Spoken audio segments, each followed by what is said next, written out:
Kadang orang salah persepsi dengan arti kata wahyu itu sendiri. Ya.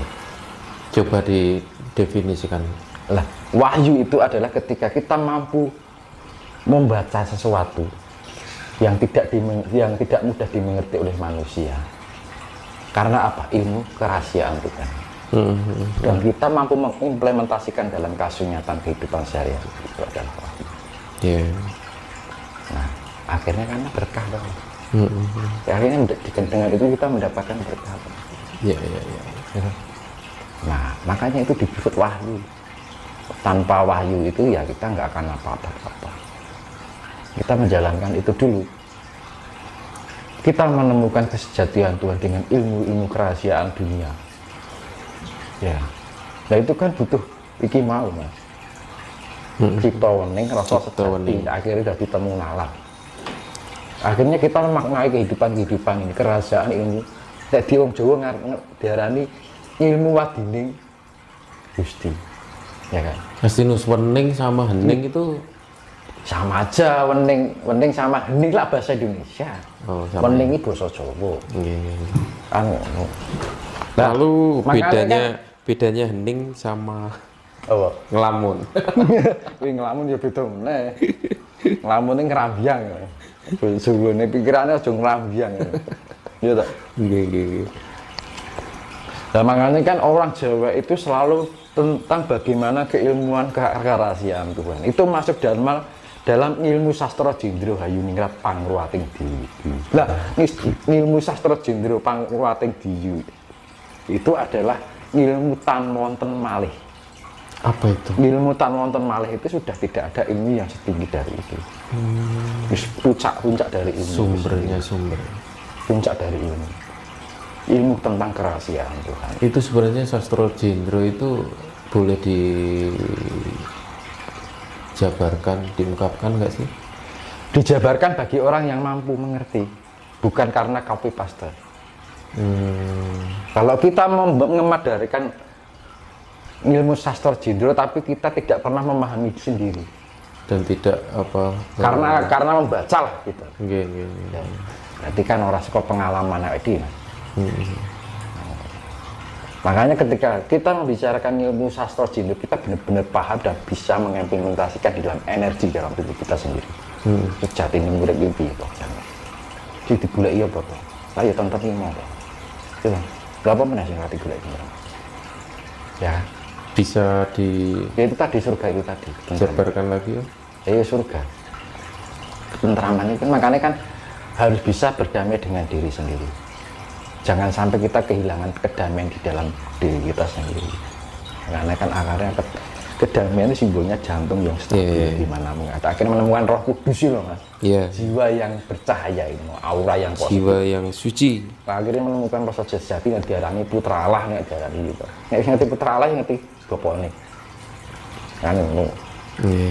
Lah makanya ilmu Jawa itu kan ada ilmu yang diarani ilmu wadining Gusti, ya kan, ilmu rahasia Tuhan, yaitu ilmu sastra Jendro Hayuningrat, yaitu ilmu tan wonten malih. Jadi tidaklah ada lebih dari itu, karena itu sudah pencapaian dari ilmu sejati yang sudah benar-benar sudah mencapai tingkat taraf tertinggi. Ya, karena leluhur kita dulu sudah mencapai itu. Dan sekarang nggak tahu kemana. Gitu kan. Makanya kembali budaya lagi. Budaya apa? Budaya luhur. Kita mengembalikan budi pekerti agar menjadi pribadi yang berbudaya. Jangan bisa mengharapkan kejayaan Nusantara ini tanpa kita didasari dalam basic diri kita sendiri mempunyai pribadi yang berbudaya. Berbudaya itu loh, dewi ngerasani wong sekarang berbudaya kayak yang kita bertindak menyakiti orang lain seenaknya sendiri, orang itu sudah tidak punya budaya. Menunjukkan eksistensi hanya sebuah pencitraan, misalkan ini orang mengunggulkan budaya tapi hanya sebatas pencitraan. Nah, itu kan macak kan, gitu.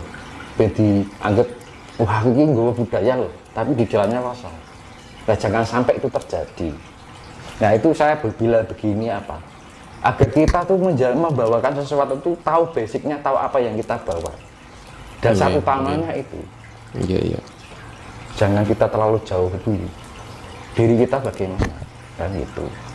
Iya, iya. Kalau kita nggak tahu budaya, ya tangeh lamun nek wong Jawa ngarani, kan gitu. Tangel ampun. Nah, gitu. Kita hanya terjebak pada sebuah keakuan, ingin diakui maksudnya. Jangan sampai itu terjadi. Makanya dengan pengetahuan ini saya juga sharing, tidak sifatnya aku merasa sok tahu. Ini kan tujuan apik toh. Nggih, Ya kan? nggih. Biar semua kembali pada memahami budaya itu dibangun dari apa toh? Sentuhan hati nurani. Seni ngono Mas. Nah, Nggih. sentuhan hati nurani dibangun dari apa? Sejati ning rasa. Nah, rasa sejati itu ya mau diarani guru sejati. Jangan sampai kita membawa sesuatu tanpa kita mengerti apa yang kita bawa. Nah, nanti malah diguli kucing kan gitu. Nah, nah, jangan kita melakukan sesuatu yang memalukan, yang enggak kita sadari. Iya, iya, iya. Gitu. Memalukan buat apa? Yo gampangannya alam semesta ini ingin tertawa tapi yo piye kan gitu kan. Iya, Iya nek iso ngomong alam iki ngomongin orang nganggo iki. Makanya kan alam itu berbicara dengan sebuah kejadian. Gitu. Makanya dengan keadaan kejadian ini kita harus peka. Itu berarti alam itu sedang butuh perhatian. Gitu. Nah, untuk bisa mengetahui itu kita harus menyatukan rasa apa kemauan alam ini. Iya. Berarti alam itu kan butuh dingerti kan. Selama ini kan cuma disakiti ya. Gunung entek brakoti gawe semen gawe anu kuwi to. Wis lak segoro dikuras gitu. Iya, itu kan fenomena Nah, ya makanya sekarang, itu, zaman karena sekarang. kemurkaan itu tadi. Nah, itu Keinginan yang tiada habisnya. kebanyakan kan keinginan untuk mencapai kelimpahan rezeki ya, Mas Dinas ya. Nah, itu